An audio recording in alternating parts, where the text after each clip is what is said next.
Hello guys, welcome to another tutorial. In this tutorial I'm going to show you how you can change your Twitter username. But before we get started, I just want to ask you that if this is your first time, then please consider subscribing and hit that notification bell so you get notified every time we upload a new tutorial. So with that being said, let's get started. Now as you can see, I'm already on Twitter right here. So once you are on your home, just come to more, click on more right here, and then this should open up. So now just click on settings and privacy right here, and then this should open up.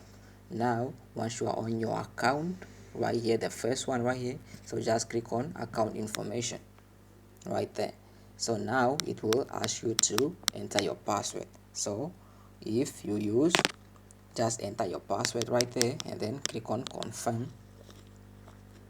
Now this should open up right here, all this information, so you can set your username right there. Click on username and then you can set it right there. You can change and be able to type in whatever username is available.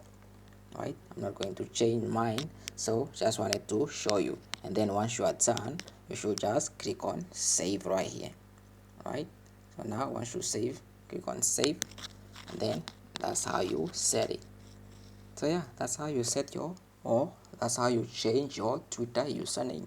So yeah, I hope you find this video helpful. If you did, make sure you give it a thumbs up, leave us a comment down below, and if this was your first time, then please consider subscribing and hit the notification bell so you get notified every time we upload a new tutorial. So with that being said, I'll see you guys in the next video. I'm out.